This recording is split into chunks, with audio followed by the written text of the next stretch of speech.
Kenneth Branagh, I want you to smell the steam of the Orient Express. The actor-director's latest film, Murder on the Orient Express, boasts a stellar cast, including Branagh himself as Poirot. He discusses magnificent moustaches, moral brooding and the passion of Agatha Christie. Women in wild places and mental instability run right through things, don't they? Says Kenneth Branagh, leaning forward, earnestly. She's very, very sensitive, and I see the ghost of her as a heroine in what she writes, in terms of keeping body and soul together, and of being an adventurer. He's talking about Agatha Christie, and giving a reading of the detective novelist's fiction that is a long way from the more traditional view of her as a comfy West Country matriarch who churned out mysteries to support her family. I think people have been pretty tough on her, he adds.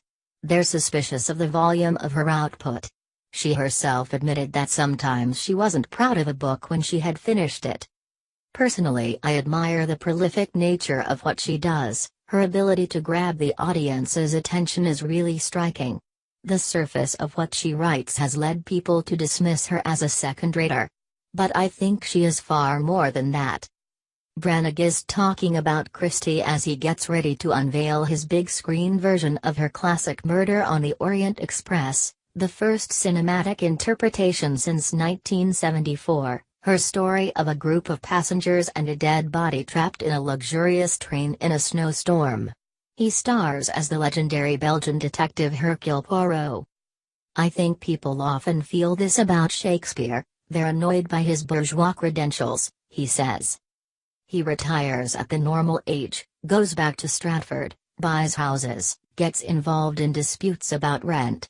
It feels as though there's a sort of middle manager quality in there. He was a businessman, a shareholder, yet he wrote all these plays. That makes people suspicious.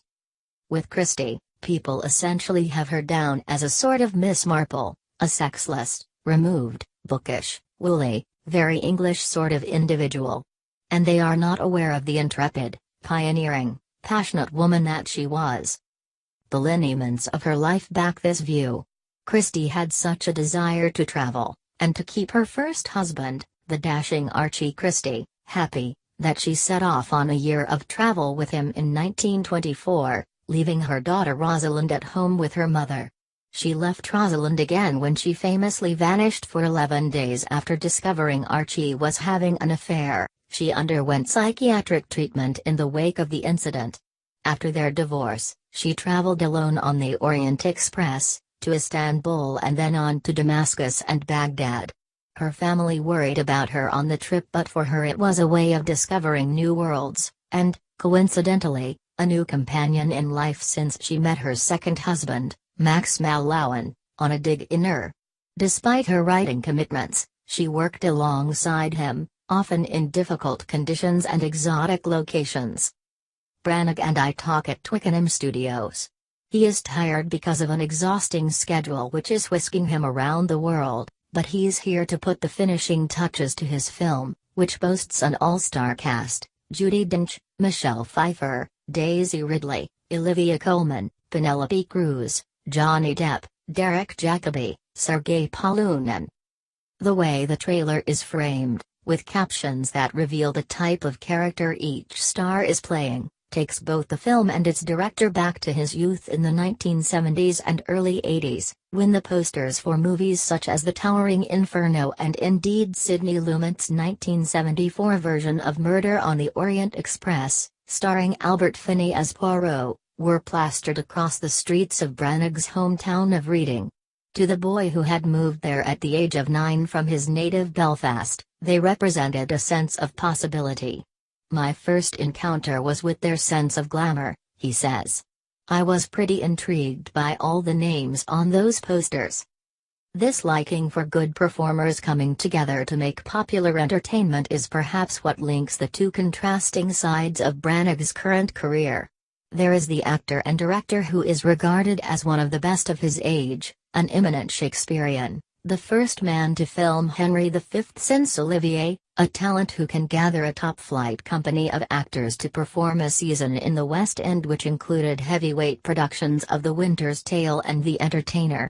Then there is the Hollywood film director, best known for the comic book movie, Thor. And Cinderella. He grins when I point out the strange collision between Hollywood and serious stage productions. No one, quite frankly, is more surprised than me that I have been allowed to get away with it, he says.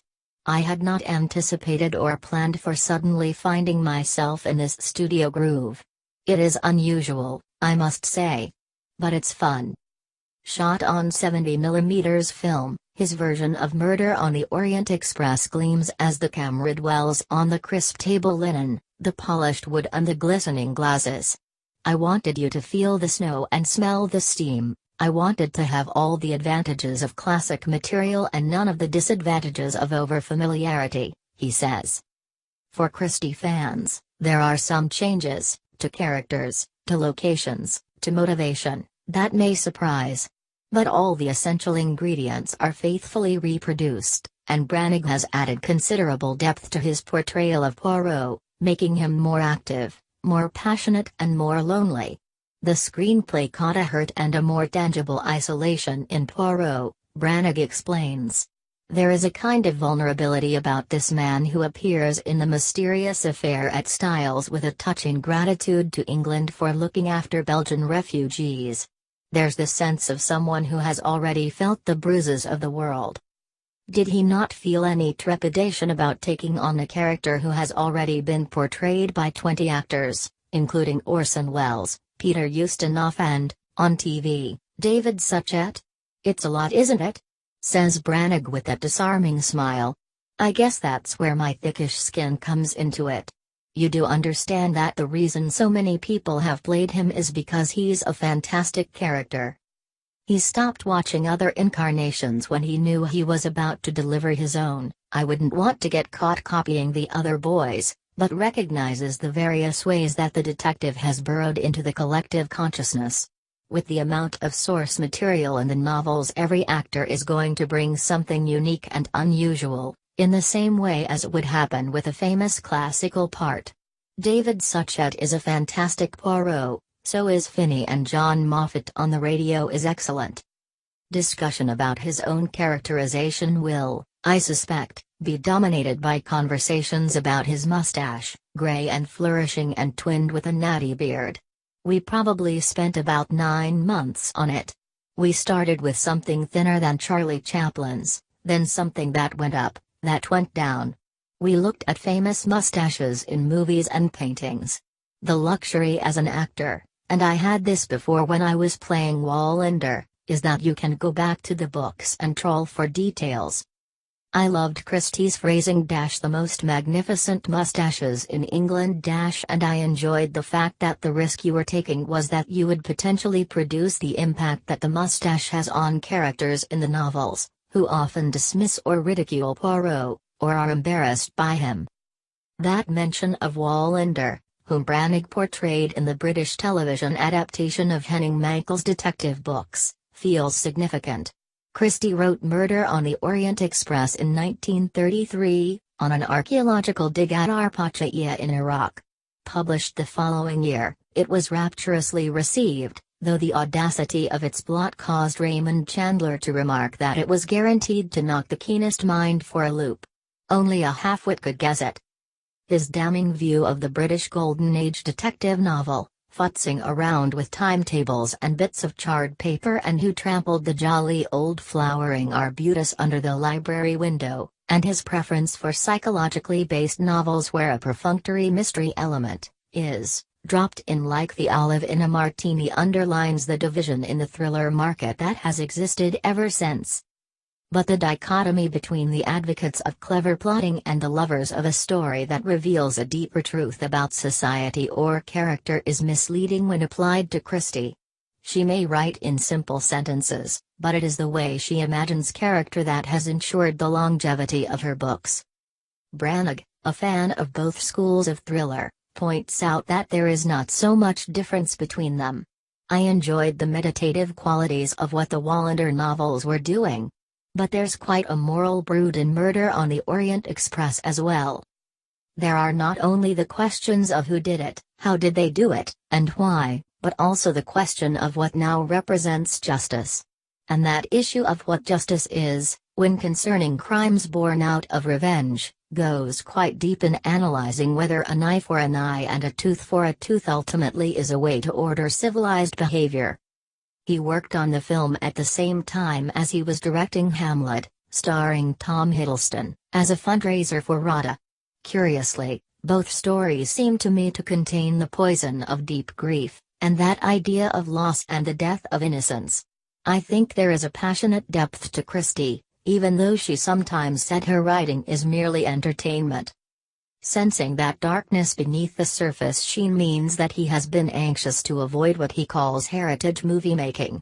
I wanted to remove excessive theatricality, a sense of the sort of fluting, shrill shriek, of so-called larger-than-life characters.